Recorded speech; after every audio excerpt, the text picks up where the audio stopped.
welcome to Worlds Apart. Speaking truth, or at least unpleasant things, to power is never easy, but in Russia, with its fairly nascent civil culture and overly sensitive and at times overly controlling officialdom, that's a special challenge. How to talk to the authorities so they will listen?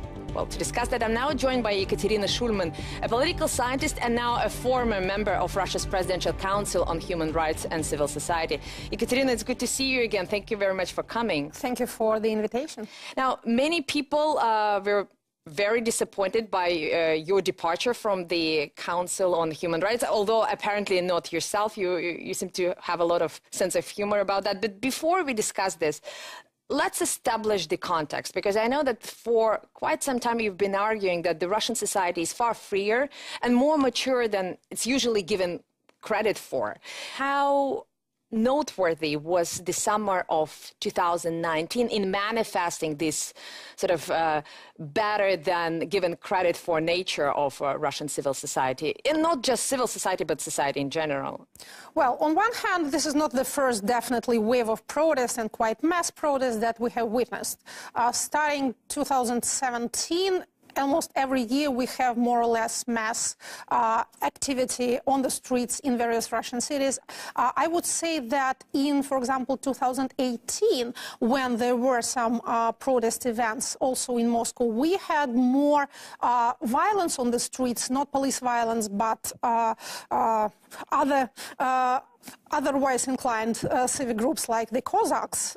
They were much more violent sometimes than anything we have seen in 2019. And I would also like to remind that one of the then members of the Presidential Council for Civil Rights left the council as a sign of protest for these things that were happening. So on one hand, it was not something new and out of the blue, because there is such an impression that with every next event happening, it looks like all the people who were witnesses to it were born yesterday. Oh, we are having young people on the streets. I think it's not just about the protests. I mean, we also had a number of high-profile cases that, for example, involved journalist Ivan Golunov, which also galvanized the society. Just a few weeks before this outburst in Moscow that was connected with Moscow City Duma elections, we had this Golunov case, which was, talking of surprises, which was a surprise for me.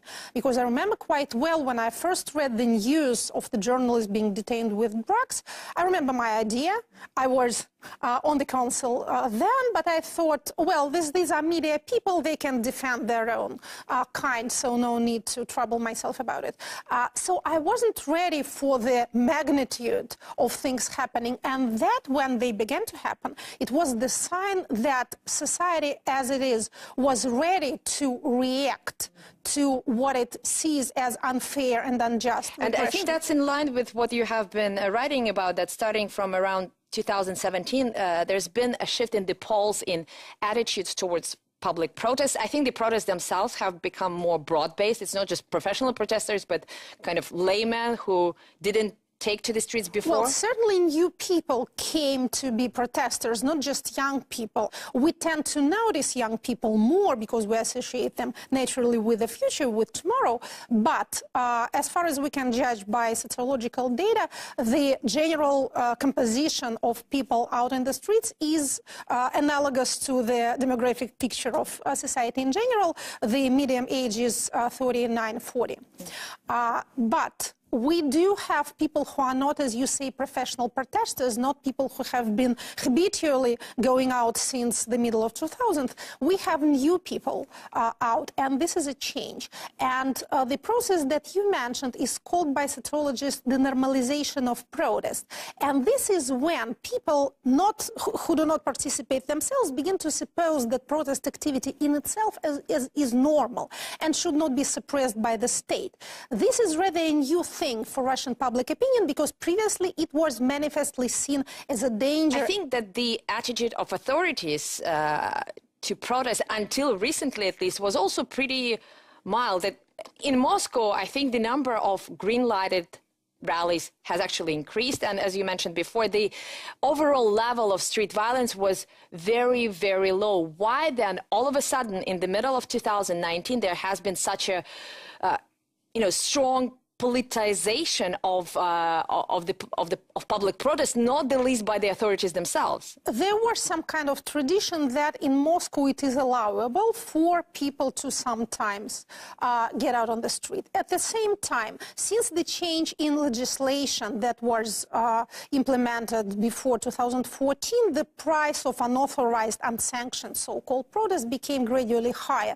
More fines, more days of administrative arrests, and then the infamous Criminal Code Article 212.1, which criminalizes repeated administrative offenses during public meetings and rallies. So the price was raised by the authorities. At the same time, there was some kind of understanding that people can sometimes do that. What changed is possibly what you call politicization of protest. So far, as protests were seen as local and based on some concrete grievances, like demolition of a building, cutting down of park, they were seen as permissible. But the protests of this summer were political in every sense of the word. Well, for me as a political scientist, every protest is a political action because it entails a demand for participation, for political participation. But authorities differentiate between, well, kind of social or economic causes for protest and political. There is nothing more political than elections, and these were about elections. So when we've seen protests around Golunov case, the participants were not punished afterwards, because according to our tradition, the worst thing that happens is not during the rally itself, not during the march or something, but what comes afterwards. The Russian institutions are often criticized for their rather imitative nature and function, and I personally see no problem with that. I think fake it till you make it is the best strategy for self-improvement. As long as you're faking something, you're legitimizing the whole thing.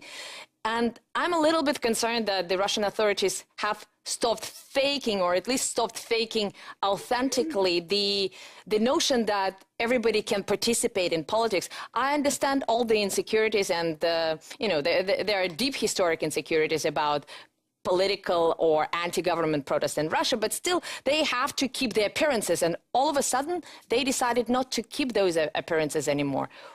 Why is that, do you think? Well, the appearances are kept in a sense that whatever happens, even if we dislike it, and we dislike it a lot, happens within the limits of the law as it is written. The law is written in such a way that it allows great laxity to law enforcement. So we didn't have any, well, specific legal regime in Moscow, for example. Now, no emergency has been declared, so it's all according to the written rules. But you are right in saying that the pretense of the allowable participation in political life has been ceded, and at the same time the Human Rights Council, whose fate we are supposed to discuss, has also been one of those decorative but not useless institutions. A legitimate question to ask, and the one that I've been asking myself, is whether we, the council members who have been so active during those hectic summer months, have we been aware that by our activity we've been harming the institution that we belong to and hurrying on its demise? Should we have been more quiet in order to keep the council intact? Or should we have done what we have done in order to show our position publicly, even given the risks of what actually happened?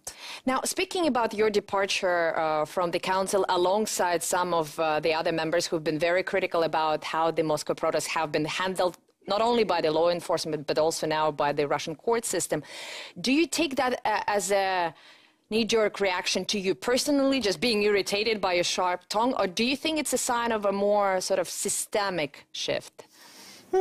Well, it hasn't been just for council members that were dismissed. The head of the council, the chairman... Well, I mean, over there is a legitimate reason of him reaching the retirement age. So you can write it off as something that could have happened. But in your own case, it's pretty notable that somebody who has served on the council for 10 months is kicked out because supposedly out of the rotation necessity. That's hard to believe. Well, there has been no other explanation, and I must say that there have been no private talks with me. I must say it open and fair because it's true. No member of the presidential administration has given me preliminary warning that I've been doing something over the top and that I should stop. So it was kind of a surprise, although it was at the same time kind of expected. We should have been in a more difficult position had the head of the council been changed and the composition of the council remained the same, because working with the chairman whom you don't ideologically side with is difficult. On one hand, the council is a democratic institution. Decisions are made by voting, by the majority, and we, the active part, we did have the majority. We could pass decisions, we could pass declarations. But at the same time, the powers of the chair are many. And, for example, he alone of all the members of the council has a proper job being an advisor to the president. So he can, for example, write letters, sign letters to the authorities declaring the council's position. None of us could do that. And generally, it would have been an unworkable scheme of things. Well, but those would have been your own problems, and you could have dealt with them in your own way. I think, even from a propaganda point of view, having you on the council could have created a very good impression for Russia as a vibrant, politically diverse society where people can voice different opinions. I mean, it would have made for a much better impression than just this somewhat unceremonious kicking you out. And I think that's somewhat uncharacteristic of President Putin, who is usually very particular about the appearances and the signals that he sends. Do you take that as his own decision because he had to sign on your departure? Or do you think it's somebody in his close circle who perhaps thought that your services or your opinions are not the most suitable? Well, I would rather surmise that it may be connected to the oncoming meeting of the council with the president. The council meets once a year with the president. The previous meeting was just after the previous renovation of the council, and that was actually the first time, December 11th of last year, when the new members saw each other. By the way, there were no preliminary talks even then. No one asked us, what are we going to talk about? And then I spoke a little bit during this meeting on the same topic, by the way, that I had to speak now as an official presenter during the next meeting. And you said many of the things that you say on many other occasions. I mean, you're a pretty popular political scientist and, you know, social commentator. I mean, you have a big viewership on YouTube, you have a radio program, so it's not like you're saying something that people haven't heard before. But maybe some people haven't heard it before. Not everyone follows me on YouTube channel. Maybe they have other sources of information, so it came as a surprise to them. I don't know. Again, I have an idea that the plan was to prevent any unpleasantness happening, any words being spoken during the next Because what? Because the president cannot handle it, or what? Maybe because he doesn't like it. Maybe because the administration doesn't want bad headlines. Maybe they don't want the summer events to be... plenty of bad headlines afterwards, You want me to explain somebody else's decision. I'm in a difficult position because I'm in a sort of a beneficiary from it. It relieved me from making my own difficult choice. So I can be only thankful to people. Okay, well, Ekaterina, I have to relieve you for another minute or so because we have to take a short break, but we will be back in just a few moments. Stay tuned.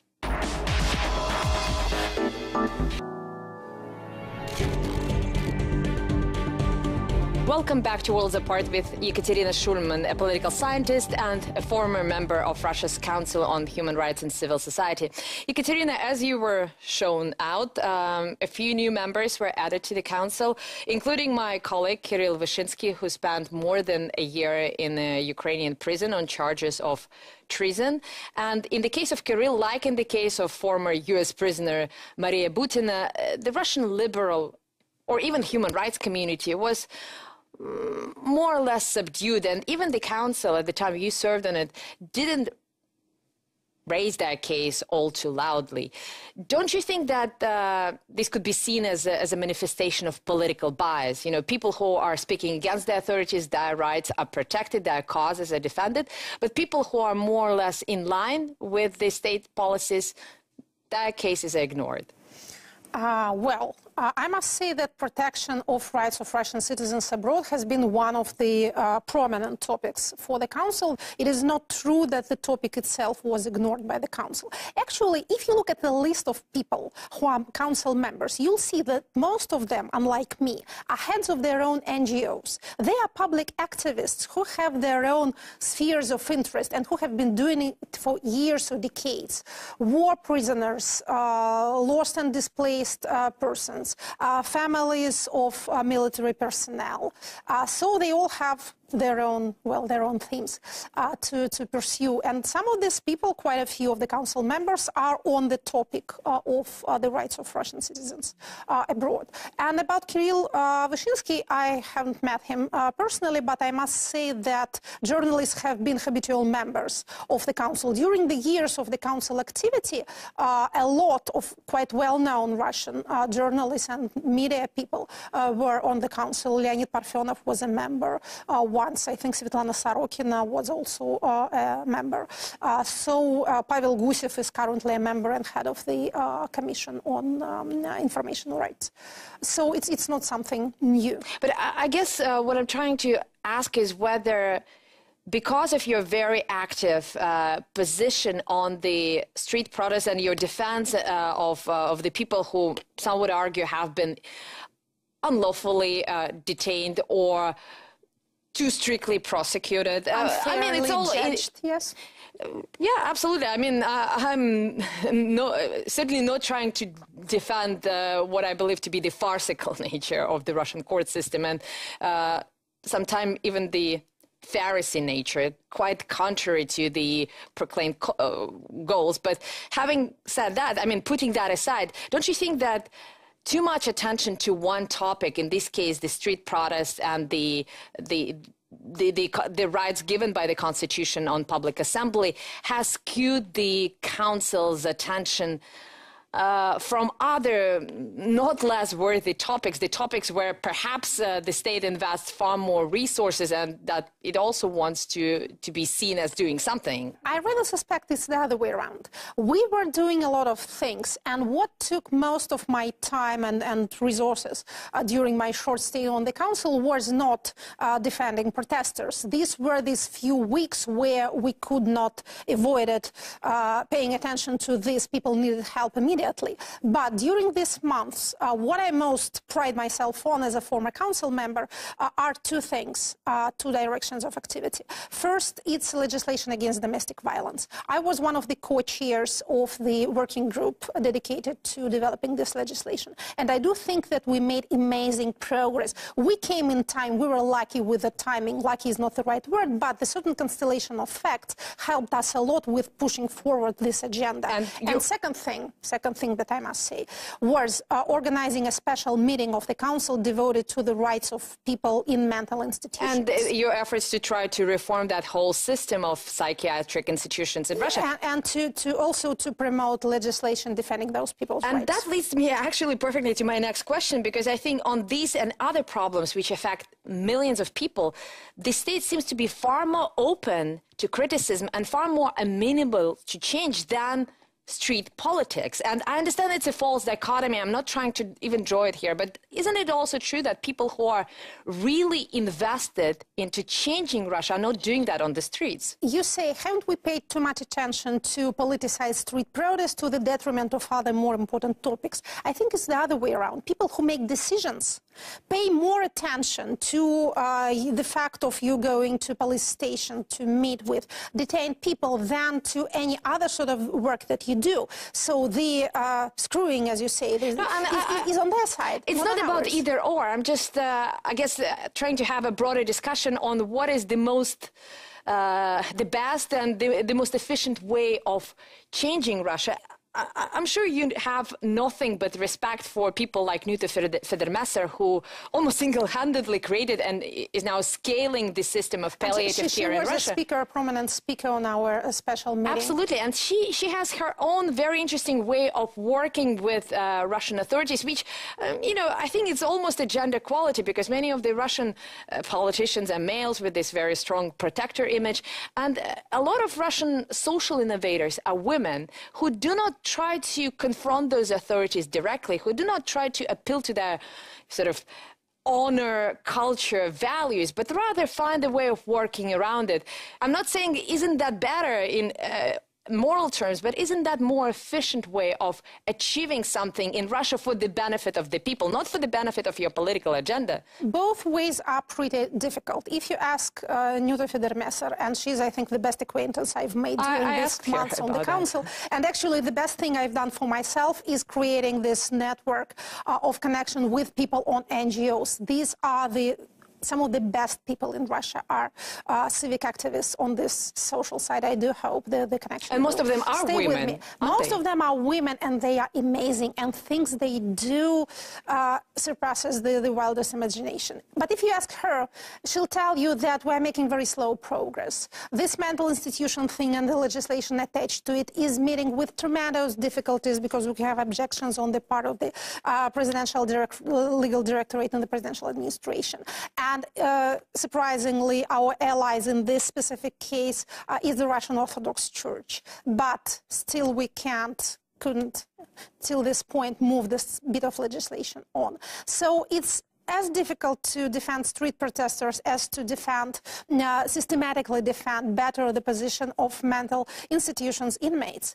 So I don't think that there is one way or the other way. See how Federmesser draws her bounds. She declined to participate in Moscow City Duma elections. And I think it was one of the best things. But she was also very, very critical of the federal authorities and faced absolutely no punishment for that. In fact, she was given a bigger mandate, and I think that her moral authority is too high. They can't do anything. But that feeds into this long-running effort by the Russian authorities to kind of depoliticize the social and the economic sectors from the political sectors. You dislike that trend, but don't you think that there is a basis for it, the real basis for it, given how often the human rights realm has been used politically by Russian and geopolitically by Russian adversaries? I'm a big fan of cooptation myself and of working with the authorities. When I entered into the ranks of Civil Rights Council, I heard a lot of things, also on social media. And generally that I'm kind of working with the Kremlin. Some people tend to imagine that you get a job in the presidential administration. You're not, really, spoiler. You don't get paid and you don't have a proper job. So I wouldn't call myself a victim of any sort of cyberbullying, no, never, but I've heard these opinions quite a lot, that since the political regime is thoroughly bad, then you should not associate yourself with it in any way. So I'm rather on the side of those NGO members and heads of NGOs who have to work with authorities, with the Ministry of Healthcare, with the presidential administration, with the government apparatus, because they need to push their vital questions, their vital agenda. They have to defend those people whom they defend. They will continue doing this. I will continue doing what I can. Again, I have had no meetings with authorities wanting me to shut up and stop doing what I'm doing. So I'm no longer in the council, but that doesn't change my, I would say, ideological outlook. I still think that the Russian state apparatus is a big and clumsy thing, and that it tries to govern everything that happens in Russia. So if we want change, we can't bypass and the governmental machine. I don't know if you would agree with me or not, but I think there is indeed an unhealthy tendency to control things, but it stems from very, very, very deep insecurity. And rather than provoking that insecurity, which I think many of the opposition figures, including Alexei Navalny, are consciously trying to do, I think the Russian society, civil society, would benefit far more from actually going a circuitous way that you just suggested. But unless you make yourself visible, you wouldn't be heard. How did we generally manage to push on the domestic violence legislation? There were some loud criminal Ekaterina, cases. I'm sorry for interrupting you here, but you were provocative and you were making things loud, but you were not calling for burning down the house. You were not calling for the change in constitutional order. You were not calling for hanging your opponents on the street lamps. No, that's kind of not my style. Yeah, absolutely. But I mean, there is a difference. You would understand why some of the calls like that would make those people within the honor culture, within the appellate culture, as we call it, the so-called Siloviki, law enforcement, intelligence agencies, etc., how it would make them feel extremely insecure. Well, if you are too nice, you are not being heard.